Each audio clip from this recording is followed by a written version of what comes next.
we looked at the map. This will be fun. I really want to hear you guys' comments at home. Okay. Oh, shoot. So this is the map of the Civil War movie on how the country will look, or I shouldn't even say country.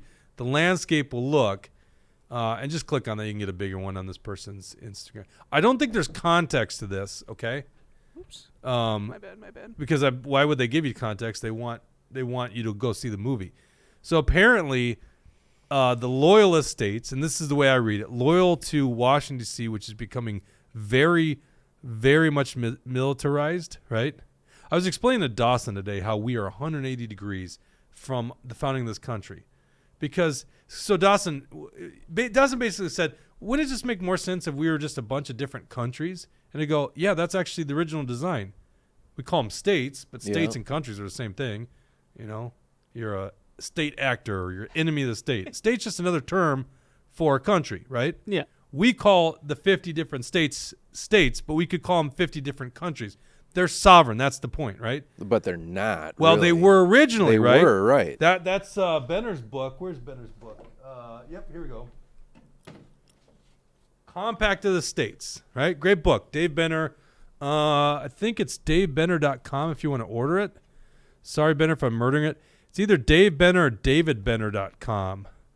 Or just type in Google Compact of the States. This is my boy. We were good buddies from college. And he's a historian, real patriot. Oh, my God, I forgot. I'm actually in the acknowledgments.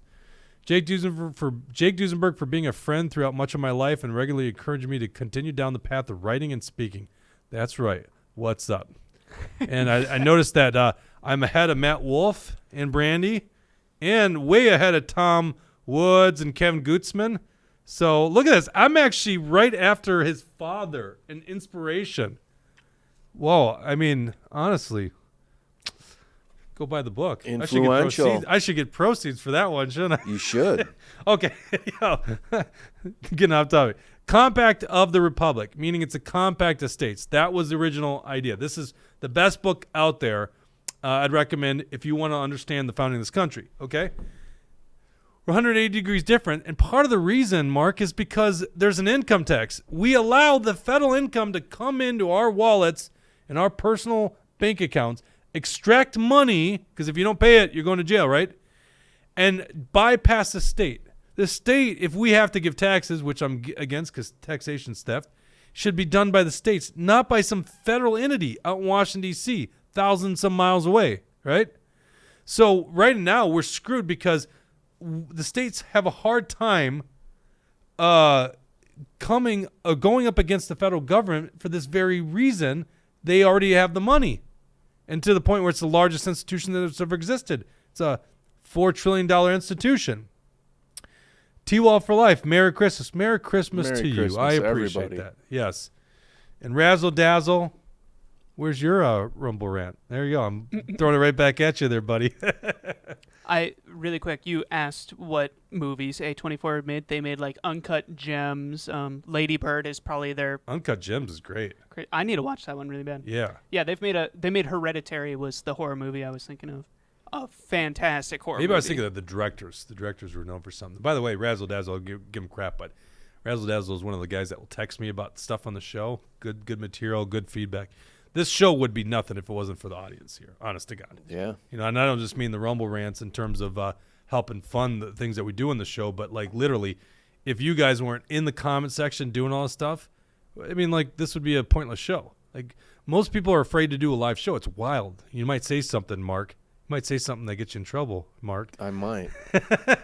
I have. But we roll with it, and you guys are there with us. And you don't have to agree with us on all things. I could be wrong on some things too, okay? But I'm not wrong on this. Compact of states, a bunch of different sovereign states with the power, right? So they reach into our pocket. They also militarily have changed because we were supposed to have these militias.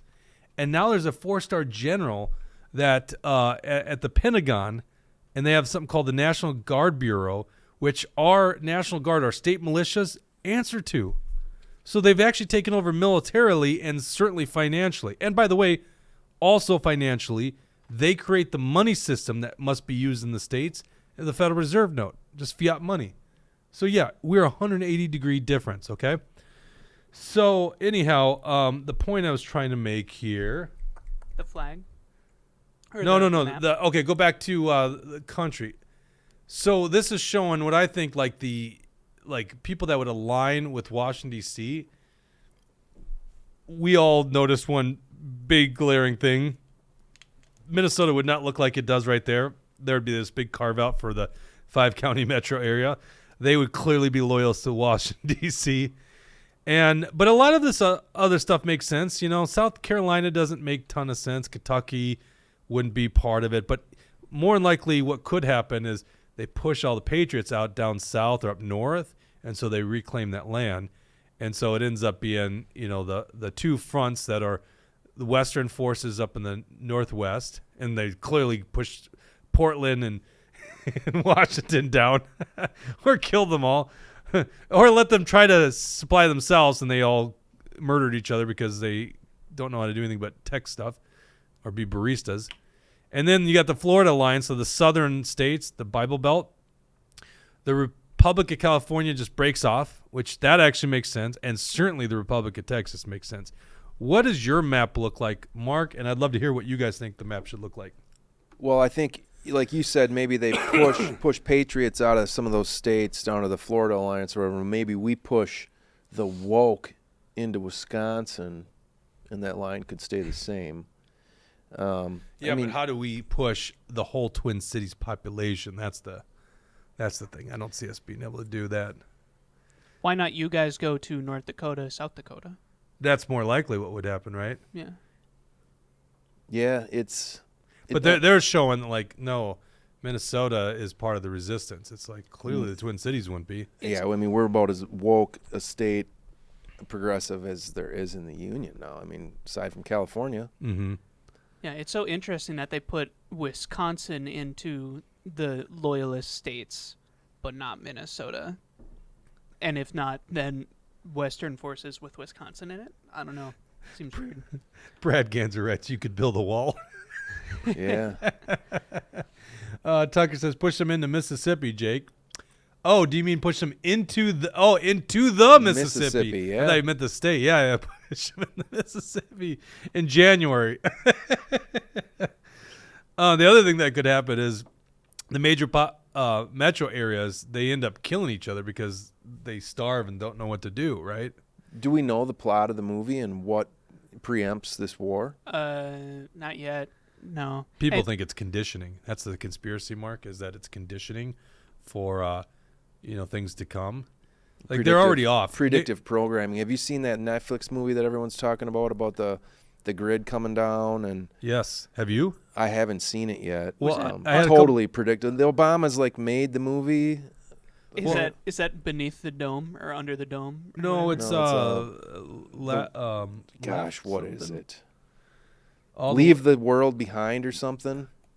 Yeah, our mutual friend Lisa from our area, she was like the fourth person to ask if I watched it, and she said this like Sunday night, and Chris and I like had the kids to bed early, and like, let's check this out. So we watched it all on Sunday night. I thought it was a good movie. The ending kind of left you unfulfilled, but it's worth watching. Which movie are you talking about? It's called Leave the World Behind. It's on Netflix. It was like the #1 movie for a while, and correct me if I'm wrong, but it's the grid. Internet goes down and there's chaos. Correct? It's clearly an attack by probably the Chinese, and so they're already. That's predictive programming. Obama's behind the making of the movie. We know this. Do we know that? Yeah, he's like part owner of Netflix. And apparently he's on the board of Netflix. He was on the set for part of the making of this movie. But does that mean anything? It doesn't necessarily, but to me it's predictive.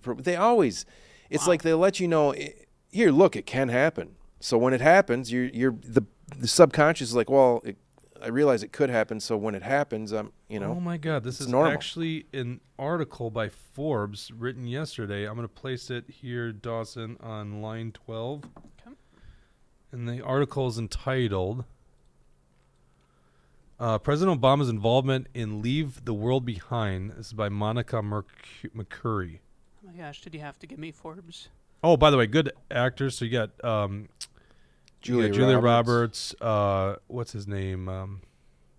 The dude from Training Day. What's his name? Is it Ethan? Ethan Hawke. Yeah, I think so.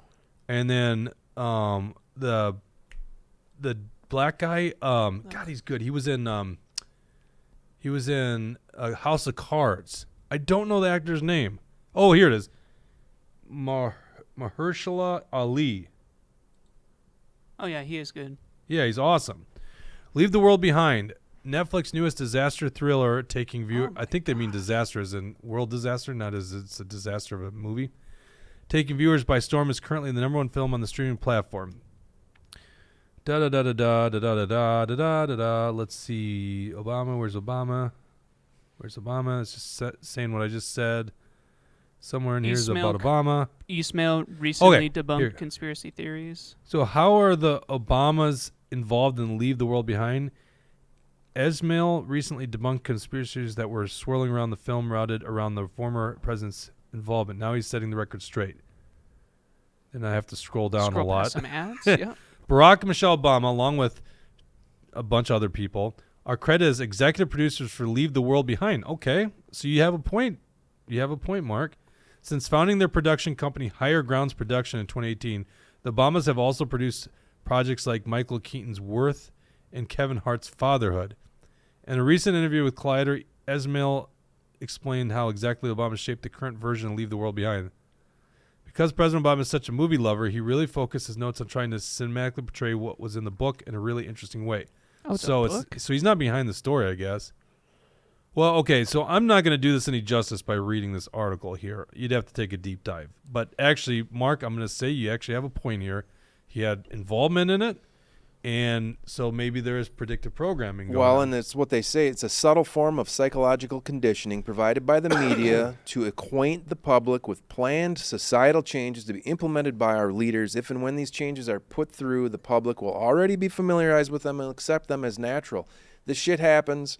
Cyber Polygon was in August of a couple years ago where it was like this tabletop exercise for when the grid goes down, when the internet goes down, how they'll react. Same as Event 201 that took place just before the scamdemic. This is going to happen. Well, okay, there's a scene. Spoiler alert. Don't listen to the next 2 minutes if you don't want the spoiler, okay? It's not a big spoiler, but there comes a point. This is a spoiler alert. Comes a point in the movie where medical attention is needed, and the main characters, and there's not a lot of characters in this movie, by the way, because they're on like Long Island or whatever. I don't know New York that well, but they're basically in a vacation destination, and they could see Manhattan in the back, like far distance, and it's like all blown up, right? So that's where the mass of the people are. So there's not a lot of people in this movie, but they need some medical assistance, and they go find a guy who's a prepper, played by Kevin Bacon. And Kevin Bacon is like, F you, kind of like, you weren't prepared kind of stuff. Like we would be. No, not like we would be, because that's bullshit, all right? People talk that way. We would help our neighbors. I'm going to help my neighbors, right? You give them a pound of rice, and you're not going to put your family at risk, though. Right, but in this case, it's not really putting the family at risk. They want to make it seem like the preppers are the self-centered, selfish people, right? Just rednecks that don't care about anybody but themselves. That's the way they portray them. It's like hunters in movies. The way hunters are portrayed in movies, always these rednecks drinking beer, no ethics, right? Yeah. They're always portrayed in a bad light, which is interesting to me because, that doesn't really explain the hunting community I'm growing up in, right? People with good moral standing and want a renewable source, right? So that's that kind of makes sense. Let's see here. Tucker says, you know who else loved movies? Kim Jong-il, just saying. Damn, good point.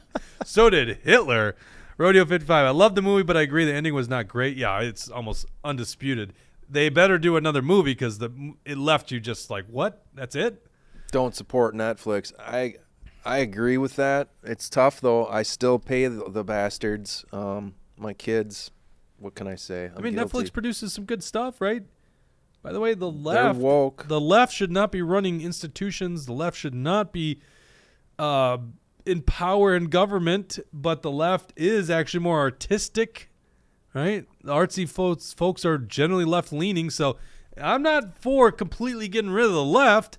Just don't want them running government. I also don't want the far right running government because they're also authoritarian. Neocons. Yeah, I want the libertarian, the constitutionalists be in charge of government. The Ron Paul types, exactly. So here's what I think. Go back to that map. This is what I think, Mark. You tell me if I'm wrong. Brad Ganser, another $10. Hell no to Netflix. Remember cuties. Oh my God, that is a good point. That's a good point. That they got that one way wrong. Yeah, Remember that? I No, can't believe that cuties. happened. It was like it was about a documentary on like what do they call those beauty pageants? Young Toddlers and Tiaras is like the one that Oh, popularized it, where it's just like sickening. Like Jean Bonnet. I it was don't like know what that very offensive like sexualization of children. I don't know because even with the being in pop culture, I don't think I would have had any interest in watching it, let alone that is the last thing in the world I want to watch is something like that. Yeah. So I actually can't opine if it was an overreaction. I don't think it was, No. but they took a lot of heat on that one. It wasn't. It was like the worst taste that they possibly could have used on it. The same kind of thing happened with Monroe or whatever movie that was. Was it Blondie? Monroe? I don't know. The Marilyn Monroe movie that came out like not crazy long ago. I didn't see that one. It was terrible taste. It was like pretty much let's look at this naked woman on camera a bunch, but it's okay because she was sexualized in real life, and that's bad. And then they also talked about her abortions or miscarriages over and over, and it was just gratuitously like they were trying to be artistic, but they just were gross. Same thing with cuties. Well, they also produced some good stuff, like Stranger Things. Stranger Things wouldn't be here without Netflix. So, Yeah, there's good things to watch on there, but giving them our money, it's like, when I went to get my kids their presents, I chose to go to Walmart instead of Target. What's my other choice aside from Netflix? Besides just, I guess, not watching any of that shit would be a good option. well, an ordinary mom makes a great point, and they're promoting their message to your kids, and that's what we have to step in. Like, I'm not afraid to be indoctrinated, and I can piece through it. But my kids don't just get a full suite of Netflix, right? Yep. Not a chance. And that's what you really have to be careful about, right? But I don't think people in our audience are going to be non-awoken to that. So, yeah, I do worry about that with a lot of other people is they're just turning on Netflix and not worrying about the indoctrination going on. Go back to that map here. I want to get back to this subject. Here's what I think, Mark. The Civil War, because I was always puzzled. How does the Civil War work? I think it's that more and more trends of people like us move to rural areas, and then you have the people in the cities that are far left. It's just already happening, right? Well, who's the people that actually can weather the storm? Because let's just be honest here. We're headed for darker days. I think we're going to experience a Great Depression, okay? It's basically they've been screwing up with interest rates for so long and printing money that we're going to have a really gloomy future, economically speaking. And in the Great Depression of the 30s, well, we were ag-based. And so people were still on the farm, and they could survive it, at least feed their families to a degree. It was bad, but they were a much more resilient population. Today, we're not a resilient population.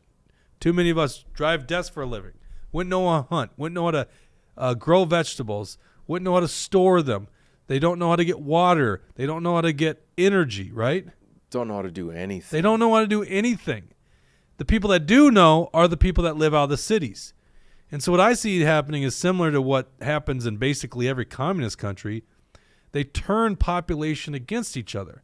And so when they screw up our economy and there's mass starvation, there's disruptions and civil strife in the cities, because that's where it's going to be concentrated on. The supply chains break. They got large lines for energy. That only happened a little over 40 years ago in America. You have a breakdown in the supply chain, and then you have, turmoil and turns into violence in the cities. The government's going to say, but what about all these wealthy, well-to-do people outside of the city? The bourgeoisie, right? The wealthy landowners, as they would say in Russia, right?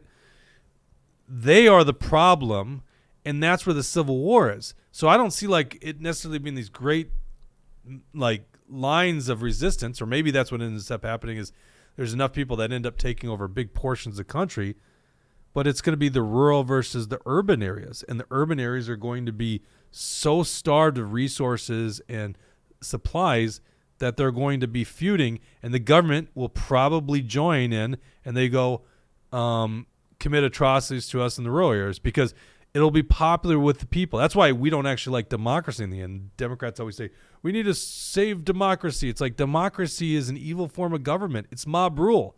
And this would be a great case in point. Turn the people against a minority group, right? I don't care if it's a minority group because of race or because your ethnicity or your religion, or in the case of where you live. In this case, it'd be rural. Democracy is mob rule, and you turn them against that people, and then you take away their rights. You dehumanize them. It's what's literally happening in the Gaza Strip. You dehumanize the people that live in the Gaza Strip. Careful. I know, right? Can't say that, huh? So it's like, that's the way I see it going about. If there's a civil war, it's really urban versus rural, and the urban centers are going to be dependent on Washington, D.C. to do their bidding. Now, that doesn't mean we don't go move out in the country and be self-sustaining. It's just that to me, that's where the division is. Tell me if I'm wrong. How do you see this stuff going about? I'd love to hear your guys' thoughts at home if you see some kind of distinct lines. Well, you see the lines on the map of the states you showed there with that Civil War. You see those lines, but what's going to happen before we get to these drawn lines? Where is the blood in the streets? How does it get to that point? It leads up to this division, and it's the lead up that's bloody and chaotic. It's like, how does an actual modern civil war even take place? And if they keep like Trump off the ballot, I mean, it's like these little things are leading towards enough upheaval where enough people might just say, I'm done with it. Right. Do you guys think that Trump being off the ballot is going to be the spark to the powder keg? Sure as hell isn't gonna, sit well.